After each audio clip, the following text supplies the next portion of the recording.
Pemirsa, Mason Adventure Bali merayakan hari ulang tahunnya yang ke-30 yang dilaksanakan bersamaan dengan momen HUT anggota World Zoo Association Mason Elephant Park and Lodge ke-23.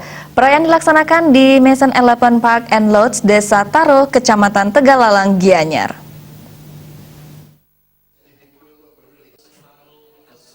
Pemilik Mason Elephant Park and Lodge, Nigel Mason, mengatakan Mason Elephant Park and Lodge merupakan taman gajah pertama di Bali. Gajah di Mason Elephant Park and Lodge berjumlah total 33 ekor gajah.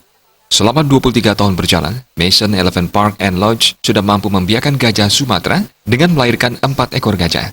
Dalam perayaan HUT Mason Adventure Bali ke-30 dan Mason Elephant Park and Lodge ke-23, Nigel Mason mengucapkan terima kasih kepada stakeholder pariwisata di Bali yang mendukung Mason Adventure sejak didirikan 30 tahun silam dengan memberikan penghargaan kepada sejumlah klien mulai dari agen perjalanan, hotel hingga media. With all things there is always a compromise. This is not the jungle, but we've tried to create as close as we can to their jungle home in Sumatra.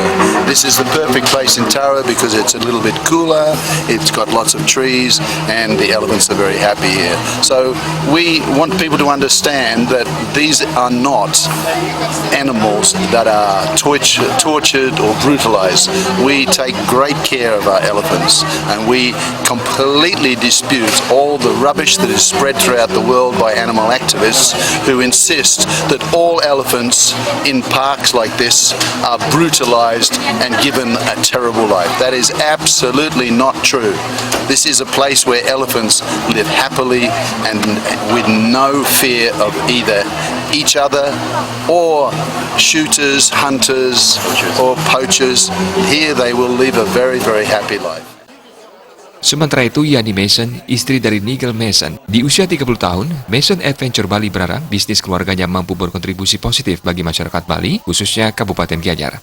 Jika masyarakat lokal jadi penonton, tentu keseimbangan tidak akan terwujud. Yani menambahkan, salah satu kontribusi dari Mason Adventure Bali adalah dengan memperkerjakan masyarakat di sekitar Mason Adventure Bali berada.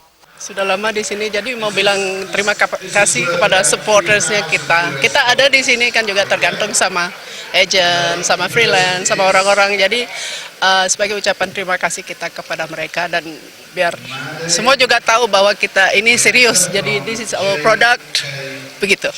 Itu sudah pasti satu bisnis yang ada di desa terpencil, apapun itu jelas itu salah satu komponen kolaborasi kita. Jangan kita mikirkan diri sendiri. Kalau yang lainnya semua jadi penonton itu nggak bakalan jalan. Saya bisa bilang begitu. Tetap pasti ada kontribusi kita, entah berupa apa, gitu loh. Entah karyawan yang kerja sini, entah ada, pokoknya ada deh pasti. Karyawan mayoritas dari sini, tuh kayaknya makanan gajah yang binatang gede kayak gitu kan berarti makannya juga satu ekor gajah tuh 250 kg per hari. Kalau kita punya 31, bayangkan dikalikan aja itu desa di sini yang mensuplai itu semua. Mason Elephant Park and Lodge bukan sekedar wisata naik gajah. Para pengunjung juga disuguhkan pengetahuan seputar memorabilia gajah. Aktivitas wisata naik gajah di Mason Elephant Park and Lodge telah memenuhi standar keamanan dan keselamatan internasional. Selain melihat pemandangan alam yang masih alami dari atas punggung gajah, pengunjung bisa memberi makan gajah, berfoto bersama gajah. Mason Elephant Park and Lodge juga menyediakan penginapan bagi yang ingin menikmati pengalaman tinggal dikelilingi oleh gajah. Joka Andika dan Ngurawira